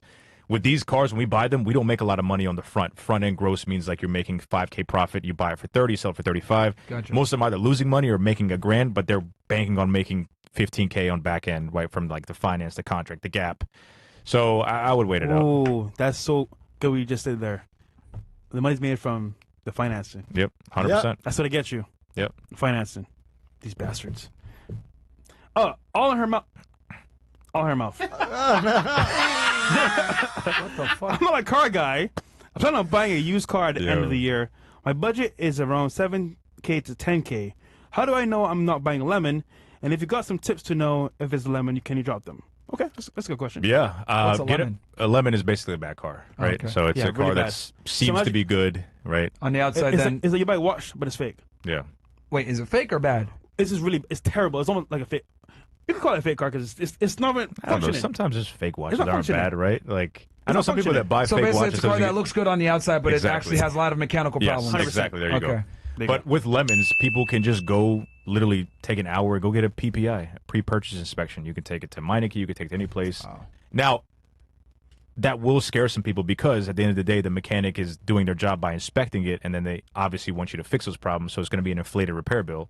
But all in all, it'll give you a general condition of what the health of the car is, right? So it's like sort of going for physical, and they're say like, let's do your blood. And they're like, oh, you have elevated this, that, and a third. Let's get you on this therapy, that therapy, right? Sort of to like upsell you. Yeah. But you can do a PPI. Definitely, I would, kind of take your time when looking at cars. Make sure there's no rust. Don't buy any cars from up north. What does PPI stand for? Pre-purchase inspection, right? So that's something. Yeah. I thought it was like. If you do this, what like, will sellers let you do that? Absolutely. Well, so if they don't, then don't buy it, Okay. right? So yeah, if there's Fair. something they're Okay. hiding, right? Then yeah, they'll be like, oh, they'll probably meet you there, or take a mechanic with you. There's plenty of guys that are like what's that place? Like a Lemon Squad. You've heard of Lemon Squad? Lemon They do Squad. Yeah, Lemon Squad. Lemon Squad. Yeah, they'll meet you there, or you can go on Facebook Marketplace, look up a mobile mechanic, and say, hey, I want to check out this car. Pay me $60 or $100. Come Now, with you me. being a good, I guess, understanding cars, do you even need one at this point, or you just do it yourself? For me, Yeah. when you get to a certain, I can't wear but so many hats. So right now I have, hired 2 people and whatnot. So I have to, sublet it. So I let my mechanic do it. That's next to me, or I will Gotcha. just, get it done somewhere else. So yeah, but Okay. So you've outsourced it, but you could do it yourself if you needed 100%. to. Yeah, absolutely. Yeah. You outsourced So, it. yeah. Okay. Fair. Cool. There you go. That's a good sign right there. So, and there's many options. You could bring it to the person, bring a mechanic with you. There you go. Go ahead. Frankie, fresh. Still waiting on the phone call. LOL. I'm out here in Miami. Myron just closing on my second deal property in Miami. Good stuff. Now I'm in the hunt for property in Miami number one. Sorry, one family houses. Can I still get a loan while I have mortgage on one in Jersey? I'm currently paying.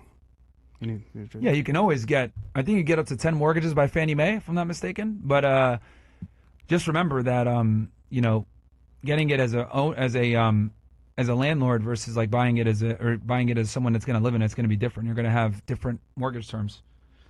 Just don't commit mortgage fraud, bro. Okay, don't say you're going to live in it and then you fucking rent that shit out. Don't do that, man. I think that's what everybody does, though. Yeah, but it'll fuck you up, man. Yeah. Like, it's not worth it. FBI, open up! Hold on, Frankie, I'm calling you right now. Let's do it on air. How about this? What the hell? Oh, what? Oh, shit. He's a member of CastleClub. Okay. There you go. It's the benefit of being CastleClub. Hit a question about renting cars. And, Let's do it. yeah. I'm calling you, brother. You want to call? I'm calling you right now. So people can learn from your question. So you ain't picking up. Oh, wait, you know I could do this. There we go. We got expert in the house, so.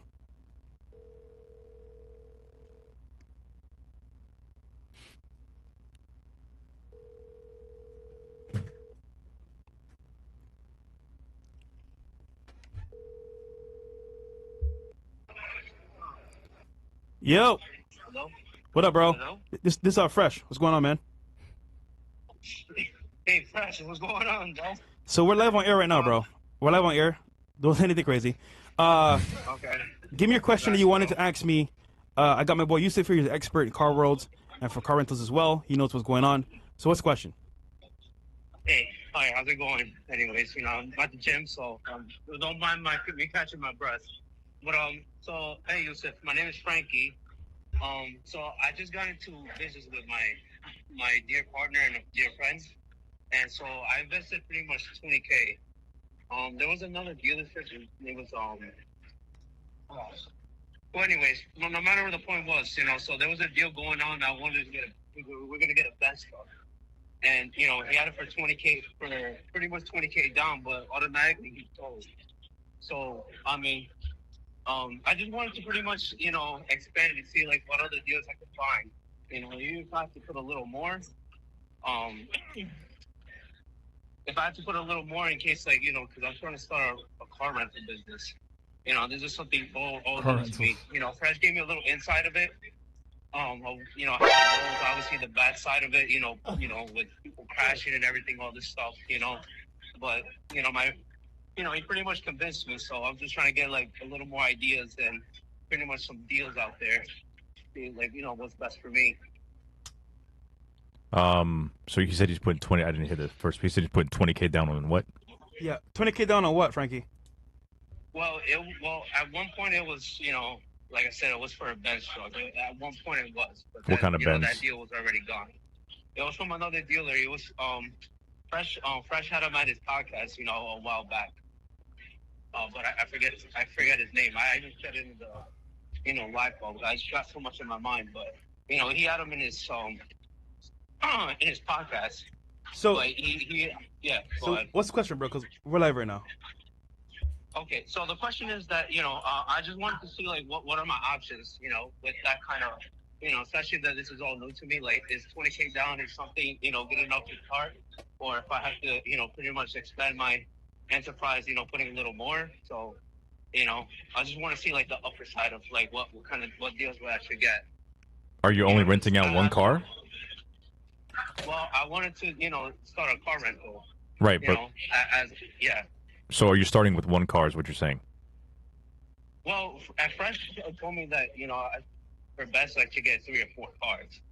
And that's what my friend, if you're gonna do it, because it's a hard marketplace, it has a lot of issues. It looks good on paper, but most people are feeling terribly in. Yeah, I mean, look, I just think Southern Florida is so saturated. I mean, you have one car, I can go get it cheaper for $50 a day somewhere else. I just think those types of cars are better for like areas like Charlotte, North Carolina, Greensboro, North Carolina.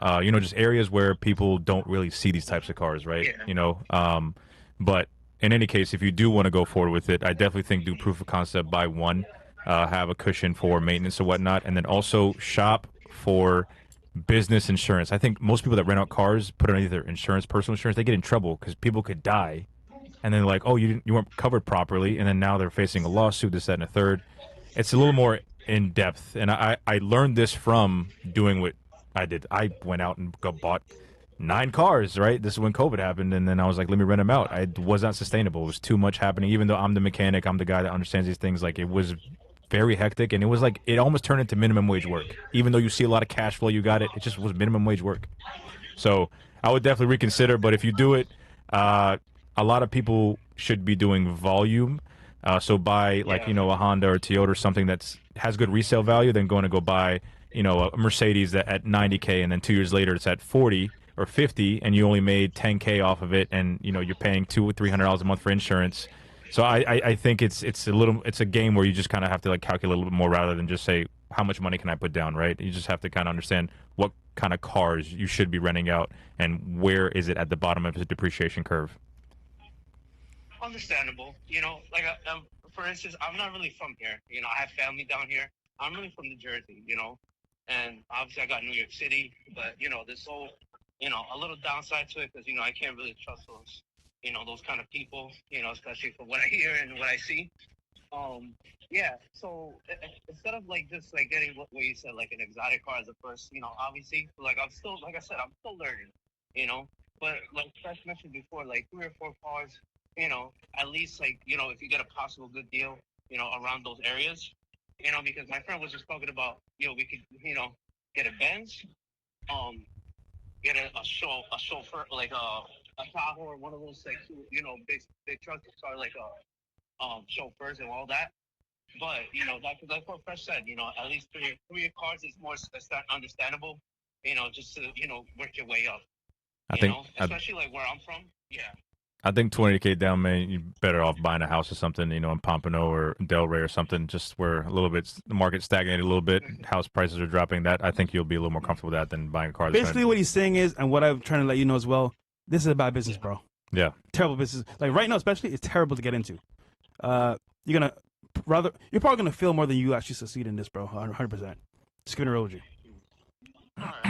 And your buddy, I'm sure he loves you, but he needs your money, right, to do this business, right? Well, no, we're both putting it because the thing is that I'm gonna sublease a car just for instance, like like you said, mentioned before, he even said the same thing. So I was gonna put 2 cars under my name, and then on his last car, I have to lease it for him. Yeah. So I'm gonna cut it here, bro. But yeah, bro, I would also agree with Yusuf. You shouldn't do this, bro. Keep it real with you. You're better off doing it in something more stable. But the car market itself is in terrible shambles, and renting cars, bro, is a L nowadays, bro. Well, I mean, that's the thing. All right, man. All right, go ahead, bro. All right, brother. Cool. Right, thank you. Later, bro.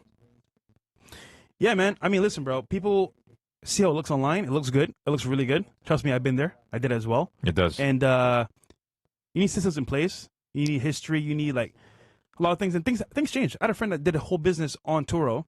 The app went down for him. And he lost all his money. He couldn't do going out for like a week. And his whole business shattered. 100%. I'm going to keep it real with everybody here. And I think I did a video on this. Is as a car dealer or anybody, I think you need to understand, like you said, it looks good. Yeah. Right? It looks good when you're on Instagram flexing on all these with cars. the Lamborghini, you know what I mean? And like all the cars. Don't believe these lies, right? It's a facade. They're trying to keep up with it. They're going to put $20K down. They're scrambling to like make the payment and whatnot just to keep up what they put out there to say, hey, I'm this guy, I'm that dude, I'm that girl. It's just a lot of these people, they put up a front, and what's crazy is people are chasing that front that they see. So now what their perceived happiness of like attaining what they've done, like puts them in financial stress, emotional stress, mental stress. And I see it all the time. It's you gotta stop believing these lies and what you see on social media, because it's very common that it's not real. It's just people are vulnerable when they need help. 100%. A lot of these car rental guys are just, not good people. They just want you to buy their course. Yep. And that's how they make their money, not from renting cars. So, not all, but most of them are. Lucky Lopez talks about it too. Yeah, that's my guy, Lucky Lopez. Shout out Lucky Lopez. Yeah. Dude, scamming to me is disgusting, bro. So, all right, what's the next chat? You know what you guys should do? I really think a lucrative venture is renting out Myron's Honda on Turo. Yo, could you imagine like headline like Fresh and Fit Podcast 2002 Honda Accord. I'm telling you, it would do numbers like, $150 a day. Yeah. Yo, that would do numbers. You only get 100 miles a day. And you could like outfit it with like Myron all in the outside. You know what I mean? Like, that's smart. Yeah, I'm telling you, That's it's already way- paid off. It literally would be like just free money for you. That's way too trusting, though. Yeah, I don't know, man. People fuck that car up. I don't want them to do it. 'Cause that car has a lot of sentimental value. Facts, yeah, this is true. Redux says, thank you, NFNF. Thank you for all you do. Thank you, Yusuf. Appreciate you, bro. Thank Thank you, bro. Link the last question, 100K plus a year, 650 credit score, and just paid one off. I don't know what the last question was. Oh, we'll pull it up right now. Okay. Hold on. He said, would you recommend leasing a car? Oh, with 100K down? Or he has 100K a month? Or Yeah. 100K a year he makes? Yes. Okay. Yeah, I mean, 650 is definitely decent for a lease. Just make sure that you are negotiating your money factor, and you can also negotiate mileages and stuff like that. And just make sure that your buyout isn't crazy. Some people end up loving the car so much, they're just like, oh, I want to buy it. And then they agree to like a crazy buyout. So, Good point. FAHQ Matrix says, shout out to the guys. I always purchase vehicles cash for business and personal. I want to know, why would someone choose financing over leasing? I should have it work out. I think it's just again, instant gratification. Financing is an option for people. I don't think a lot of people understand. Most people are just limited on funds. I see it all the time, and I get it. I'm nowhere near where I need to be financially, but I get it. People just don't have money, and it's just an option for them. Like, you get that Synchrony card going to go to Best Buy. Oh, I can't afford this TV. It's $1,000, 28%. Like, people don't think about these things. Just a product, these micro loans and macro loans. Just a product to You know give how I know people. it's bad, just at your point? Yeah. Klarna and Afterpay are having issues getting money from borrowers. Yeah.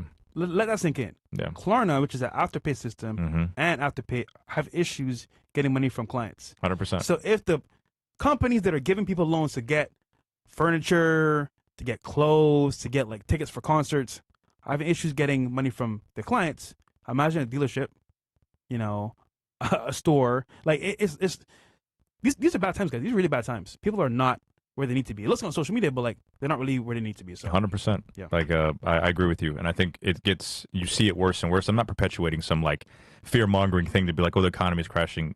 Like I've been saying, the car market's going to crash for like a year and a half now. Has it? No, but there are just. But they're prolonging it though. Come on. At the end of the day, like there's just bigger things that I can't control. It's beyond my like what I can tell people. Yeah.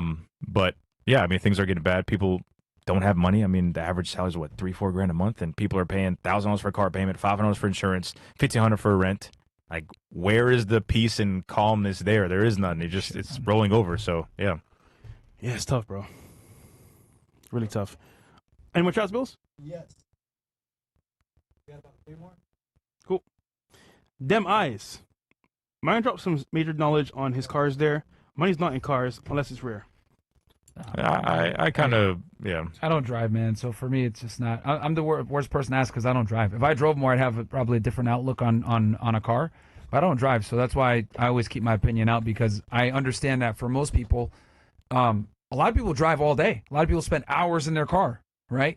Obviously, if I was spending hours in my car every single day, that would change my outlook on what kind of car I'd want to get. You'd probably want to get something nicer so it's not as miserable. But as someone like me who walks everywhere, I'm just not in a position to ever talk about cars. So Sure. I always stay away from it, because I think it's I think it's not good. I don't think it's a good idea to give advice if you can't empathize. Does that make sense? Yeah, you don't understand. Yeah, like if you don't understand their gripes, like how are you going to be able to sit there and tell somebody, oh yeah, you need to do this, when you don't empathize with them? I think the best advice comes from people that can empathize. Like dating. Yes. We've been through it. So we know. Yep. But I think to put in perspective, Myron, like, you're very big in real estate and investing and whatnot. So like when I was in Atlanta, there was a lot of homes that people bought for investment. They just dropped it because they didn't understand how hard money works. They didn't understand like all these things that when it came to, you know what I mean? Like it was easy to grab that money and like buy that home, right? So I think that's sort of like in line with what people do with buying cars. Yeah, so like exactly. So like with if we're going to talk real estate, I could definitely give some good advice. But when it comes to cars, like this is not my lane whatsoever, especially since the market changes so much. And then also because like if you make one mistake, it can have dire consequences on 100%. you, right? I would say like with cars, it's at least with a house, like let's say you fuck up or whatever, you can always kind of sell it and break even to a degree. With a car, if you make a bad mistake, you're probably gonna, go super under. 100%. Yep. So I think with cars, you have to be even more of astute of the market and know what you're doing and understand value and, everything else. So, yeah. What else do we got? And that's where guys like you kind of come in. Because, look, like I said before, niggas in here are going to go buy their fucking Mercedes C-Class no matter what I say, right? Like, they're going to go in and try to get their 3 Series or try to get a chick or whatever. Like, people are going to do it anyway. So if people are going to do it anyway, at least they could talk to you guys do it smart and not make the mistakes that you guys might have made and to give them some advice and stuff like that. Like, I know that one guy said he wanted to do, like, a car renting business. Yeah. Like, now Bro, I think... I highly... You did a car renting business for a minute. You want to tell people, like, what... Bro, so first off, like, getting the cars... No, close out. Where's Chris? He should be here in a second. Okay. Getting cars is one thing. But the market, especially where we're at in Miami, it's competitive as fuck. Mm-hmm. You got niggas saying, you know what? He's offering 400 for his Corvette, over 300. So they're lowering prices to compete with you, and then it's like, you don't get rentals. And if you do, hey, here's a price for 300. Can you match it? So now you're competing with people constantly. But also, here's the issue. People drive cars fast. They crash them. So imagine you got one car, it's crashed. You got to make payments still to the finance company, and it's not making any money. It's in the shop getting fixed. So all these things come into play, and people don't realize. So 2 problems: people undercutting you, and then if you do actually get the car rented, you got to deal with the liability of them potentially destroying the car. Yes. And then while that car's out, you're still on the hook for paying for it, but it's not making you money. Exactly. And that's just small things, but there's many things that happen. What if Toro, the app, I don't know, says that you can't rent for a week or so? Like the guy told you, issues with the app. You just never know. Like, and then for example, people are making it now in the rental game. Have a network of people already. They're friends in the industry. Oh, bro, you coming to town? Here's so and so. They're plugged in. Yep. You are not. 100%. And networking is this. You got a network. I have a network, so it was good for me to an extent. But like even me, I struggled. So imagine you with no network at all. Cooked. But not even that. And Turo, they were able to eat a lot of the costs too. Yeah. A lot of people can't eat those costs. Nope. Bro, it hurt. Mm-hmm. Shit, I got big off of that shit. Look, Turo now, a lot of people, when they go buy cars, like if he financed a car, put it on Turo. Turo's a data company. They sell their data to other data companies, and banks will pick up the car if you're renting it. They can send some contracts. You can't rent the car out. That's another thing too. So Ally and some Shout other out to, banks. by the way, Andrew Wilson and the Crucible. They jumped Shout in out and Andrew they Wilson. shout out to them. Can you tell them real quick, Yusuf, what that means? Because guys, you can buy a car, but in the terms of agreements, you're not supposed to rent it. 100%. And I think that's people don't read, right? So that's why that's that video where the guy, he bought 3 cars on Turo. He said didn't work out. It was just basically it's just a wash. His customer who was renting out the car went to go shopping, and when they came back, it was repoed. It called the thing like, I was making on-time payments. You're not supposed to rent the car out, sir. Oh, fuck. Yeah. Bro, cooked. Could you imagine? Yo, you imagine, like, imagine this. You're in Miami. You just pulled up to Brickell City Center, and you see the car gone, and my man's like, ah. I'm over here thinking you get your shit repoed because you didn't pay the bills. So they can repo your shit if they find out that it's on Turo? If it's in the finance contract, there's some finance companies, they don't allow you. If you do Uber, Uber will sell your information to the banks to say, hey, he's on Uber with this because, you got to sell it to the insurance company. Insurance company will figure out what you're doing. A lot of people, when you lie, they'll find out eventually, right? So data. So imagine this, I did not know that. Yeah. So imagine this. You're like, you know what? This car is great, but I need to make some money. You say, you know what? I'll rent it out. You rent it out. You're like, oh, this is going great. I'm making money from my car. However, in the terms of service and contract, you're not supposed to rent it out. This is like plain as day. Yeah. They're going to rent it out, get repoed, now they're fucked. Because you know what? They're going to sue you after. They're going to sue you and say, you owe us this negative equity. Especially leasing, yo. People will lease cars and go rent it out. So, bro, imagine you have no car now. You're being sued by the bank or finance company, and you got to pay that money. You're cooked. Does that cook your credit score too? Oh, yeah, 100%. It's a repo. No, I know it's a repo. Yeah, it's a repo. But they're not repoing it on the grounds that you didn't make a payment. It doesn't matter. At some point, he had some negative equity, right? So if they sold at the auction, you're going to sell wholesale. If you owed 45 with all the warranties and everything, which are cancelable, but still, and you sold it for 25 or 30, you owe 15. You got to pay that money back. Yep. So let's assume, because I'm just trying to think of, wow. So they repo your car because you broke the terms, right? Because you rented it while you were supposed to be, while it was under lease. Yep. Let's assume you keep paying every month. You're eating the cost, right? They're still going to fuck your credit score up? Yes. So the contract's terminated when they repo it. That you're not making any more payments. Okay, like that's all a right. that's a loan that's been charged the contract off, being right? terminated in itself brings your credit score. 100%, because you broke the finance contract, Gotcha. right? So yeah, 100%. But that's a horrible experience, right? If you like are renting a car, that's almost worse. Yeah, no, that's almost worse because you think you're good. You're making the payments like, yeah, my credit score is good. That's actually worse because at least if you don't make your payment, you know the Grim Reaper's coming for you. Yeah, you're hiding your car at your baby mama's house. You're fucking, parking on the side of the street when you go to work. Yeah. Like, you know that they're coming for you. Yep. But, bro, I could only imagine. Your credit score is good. You're renting it out, making some money on the side. You're driving your other car. You think everything's good, all good and dandy. And then, bam, the person calls you, says, yo, your car just got repoed. Number one, that's embarrassing. Yep. Yeah. And then number two, you're like, what the fuck? I made the payments. And then I didn't know that they terminate your contract, and that is what fucks your credit score up. Yep. Because it doesn't matter why the contract was terminated. Once they terminate it, ding on your credit score. And you get sued, too, as well. You can't get sued, right? So, bro, hold on, let's be honest here. They're gonna sue your ass, bro. Yeah, 100%. Because they want their money. They want their money back. 100%. Because remember, you have negative equity in the car. So when they take it back from you, you still owe them money for the car. Not payments, but you owe them money for the negative equity in the car. And they're gonna probably want it up front in a balloon payment. They're not gonna. They're not gonna. They might negotiate because there's a lot of money, but typically they want it back as soon as possible. There's a guy in the building here, and you keep making those payments. You don't got the car no more. Could you imagine? And they ding your credit. You're fucked. So they took your car. You don't have it no more. They dinged your credit, and you got to pay for it still. So this guy in his building, I almost call names, hit his Urus repoed for renting out. Bro, not even renting out. So I'm in North Miami Beach right beside Sunny Isles, right? There's a repo company that's really big right next to me. Bro, the amount of Rolls Royces, Lambos, Rarries, my man goes in. I'm telling you, I have videos just sitting there with my camera, just watching them. Boom. And boom, are they repoing basically for renting them out? I don't know, but it's just saying in general. I'm sure it could be one of those situations, but the repos, my man's going crazy. Well, that's something I learned today, bro. I did not know that they can repo your shit for renting it like that. Yo, you imagine calling Turo and be but like, it makes sense now that where's you say my car? And then you call the guest and be like, I got to get back to you. So like, it's just, that would be so embarrassing. I mean, I never thought of that, dude, that you renting it out could be a violation of a lease. Wow. Yeah, repos are at an all-time high nowadays, especially for rentals, too, and Uber Eats.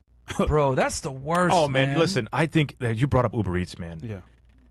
And whoever's watching this, if you are doing Uber Eats or Amazon delivery, yo, kudos to you. Keep the hustle up. Make your bread. But it crazy people call me. I want to buy a Hellcat. I want to buy a brand new Mercedes. Why? Because I want to do Uber Eats. Why the hell are you bringing food and luxury? A Hellcat? Yo, come, I deliver food. That's gotta be a nigga right there. Yo, gotta be a nigga, bro. That's gotta be. Stupid. Yo, say some shit like you got dudes that will buy. Oh my God. I mean, I'm gonna do Uber Eats, cuz. Haram! What? Haram is right, brother. Yes, sir. Tacos and a Hellcat. It's crazy, man. Or the guys that go to the bag, bro. Or the guys that'll go buy a brand new Escalade to go do Uber Black. Like they'll buy it for like $150 with everything, and they know that their finance contract. Yo, you imagine waking up and you're gonna go do Uber and it's repoed. Yo, like, bro. Yo, could you imagine that? So it's just the niggas want to get there fast. 5-star rating. Yo, this nigga quick. Yo, if you pull up that video, that's one of my most viewed. The dude that had a Hellcat wants to get in a Demon. He was paying $1,250 a month. He made like $4K a month for a Hellcat. He wanted to get to a Dodge Demon, which is way more expensive. Yeah, Bills, crazy. Instagram real quick. He kind of sounded like Gucci Man, because in the middle. Is that still the fastest car in the world, 0 to 60? The Demon?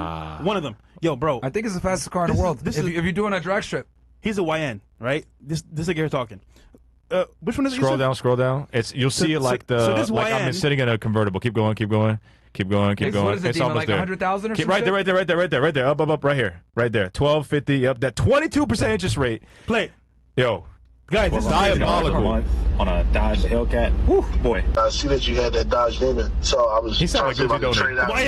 $80,000. You said you bought it for? How many miles are on it? Like 96,000. And you owe 6 owners, 3 accidents, man. And you owe how much? I owe 60,000. You are very upside down on this car. What's your credit score? Maybe like a 680 something. Okay, 680. That's not bad. That's decent. How much money do you have down to get in the car? About 2,000 to 3,000. How much do you make a month? I make in between $3,000 and $4,000. What do you do for work? Amazon package delivery. Is that why my packages get here so quickly, man? You delivering packages for a Hellcat? It's about $30,000 underneath on your Hellcat, man. I can't get the deal done with $2,000 down. You can't work nothing out, man. I'm really trying to like get in the car, bro. With your credit score, I need at least $25,000 down to even think about the deal making it happen, just because you're upside down a lot. 6 owners, 3 accidents on your car. That's just going to tank the value on it. And you have 96,000 miles, man. That's way up there. So I don't want to waste your time. Have more money than that down, man. Refinance the Hellcat at this point, since you have a decent credit score. But nah, man, nothing else I can do, unfortunately. All right, man. Appreciate it. No problem, brother.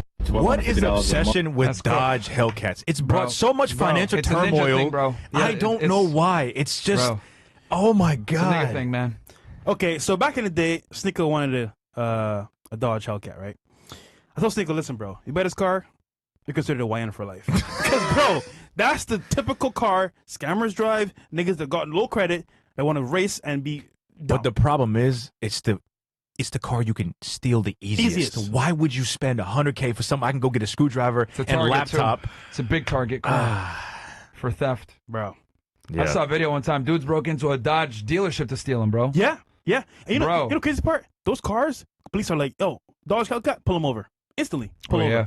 So Oh, any yeah. Dodge car you drive, bro, you, You get gotta pulled be over. profile, bro. Facts, bro. Yo, damn. But I did not. That's something that I learned. So, so what should people do if they actually want to buy cars to rent? Like, they got to get a financer that will allow that, right? Yeah, but most people should be in a good financial situation because you have to have 2-3 months just in case that doesn't rent out, right? Get a bank So that there are lenders that will give you a loan, 100%, you yeah. knowing that you're. But I'm assuming it's probably going to be way more. That's why people don't want to do that. Or what people will do, which again, it's a little. They'll like take money out of their credit card. Like a lot of these guys, what they do is they're like, oh, I'll get you 100K in business funding, which really means that I'll clean your credit up. We'll get you some trade lines. We'll get you some chase cars at like 50K, and then you can cash out, and then you can go buy it cash. But the problem is, Gotcha. like you're paying 28-30% interest rate on that On card, that- on and it's a that bank. different amortization than an auto loan, right? Yep. So that's one way to do it, and then pay that off. But Yeah. it's you just got to read the finance contract. Like you imagine buying a Lamborghini, and all of a sudden it gets repoed because you weren't supposed to rent it out, and you can't put it on Turo. You can't anywhere you put the VIN number. That company's going to sell that data. People buy. Listen, I have a tech startup called Carlay. Data is so expensive. Oh my god, data is like, if you want to be rich, data's where it's at. They everything. Turo sells it to insurance companies so they can write you new premium. It's crazy. Like at the end of the day, people will sell anything just to make. So quick they bucks. caught up. Yep. Because I remember Turo used to be the shit 5 years ago. I saw so many people were doing it, bro. They'd be making an easy 10, 20K on the side, with a couple of cars. But now it looks like they caught on to it. Yep. Yep. Because they were doing under the leases that Yeah, people got. they're leasing cars, and now okay. Yeah. And that makes sense that these companies now, it behooves them to make sure that their stuff isn't on Turo. So if it's on Turo, they're going to go, oh, bam, flagged. Let's go get our car back. They run the VIN number. Done. Check it. Done. And You know what's going to happen? They're going to take the car back and sell it again. Yep. So. And Yeah. the worst part is some people will do And you is got to pay them. Yeah. 100%. Yeah. The worst part is when you get a broker. I've seen some situations like that lady that called when she had 9 cars. You get a broker who you're paying him to pay the payments, right, or do something, and he's keeping the payments. The car's already been repoed. Could you imagine? Yes. So this is what happens, right? So I have a car. I want to rent it out. I send it to a broker, right? Okay. Like, all right, cool. There's a service fee and whatnot. Real quick, what is a broker for them if they don't know what's a broker? Our broker is essentially just a middleman. Doing Turo, renting out cars is a full-time job, right? So you have to have somebody to man it, wash the cars, pick them up, take it to the airport, pick people up. So he'll find the clients, he'll take care of the cars, Yep. Okay. and deliver them on You just give him the request. cars. 100%. But he handles all the bullshit. So Okay. some brokers, they'll just say, I spent this, that, and a third, and they never pay the car, nothing, right? So they'll just get it repoed and then just taking money from people. It's scammy. Very scammy. Yeah. All right. Yep. Well, I think at this point, man, you guys gave enough horror stories that I don't think it's in anyone's interest at this point to. Oh no, there's worse than this. Rent Oh, cars, there's worse. bro. Yo, This there's is worse. PG. Yeah. This I is remember PG. 5 years ago, renting cars was the thing, bro. Everybody was It was. teaching how to do it, man, using Turo, leveraging it, etc. But now it seems like this is a business that. It's like Amazon, man. Everybody did FBA for a little bit. You made a little bit of money, and then if you got that notoriety, boom, sold a course, and that's it. That's where the people make their money. They're selling the courses. Not knocking anybody selling courses. I'm just saying, Yeah. if it was that replicable, that lucrative, everybody would do it. Yeah. Everybody. So, Yeah. There's a limit, clearly. There's. Right? And now it's regulated and it's way harder to get in. 100%. And again, network is important. If you have Yep. no network, So, from you, so I guess the biggest things that you would say is that people undercut, so be careful of that. And then on top of that, what was the other thing you said? Oh, they might destroy the car. issues come up. And then I didn't even know about the financing thing. Also, insurance. Oh, yo, bro. I've seen so many people get screwed over insurance, yo. Yeah. So, that's a whole nother story. A whole nother Listen, story. guys. All right, man. Moral We might as story well is make here. this episode. Don't do a car rental business, man. Yeah. That too. Don't do a car rental business, All right. guys. What's the next one? Oh man, damn. Abu Ways. People like Ahmed Amwell in Dubai seems to be doing very well. Who the fuck is that? People say that and believe that it's super easy and attainable. Remember, bro, Dubai is another country. It's in the UAE, so they might be able to get away with things that you might not be able to get away with here. Yeah.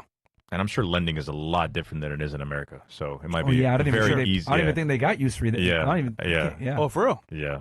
I don't know. Muslim, I'm just saying. Yeah. A lot of Muslim countries don't practice percent.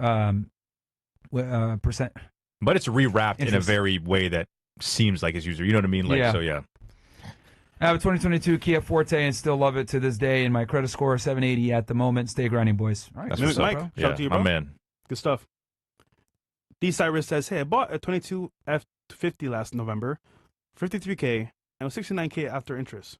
God damn, bro. Payments are $1,099 a month, and I make 80 to 100K a year. What's that after tax? Bro. 80K is like what? Probably. Bro, 60, 50K. That's crazy. I live at home with dad. I highly regret buying a truck. Any advice? You said this is all your brother. Listen, I How you a sometimes 1099 employee pay 1099 a month? That's so crazy. Yo. Damn, holy moly. I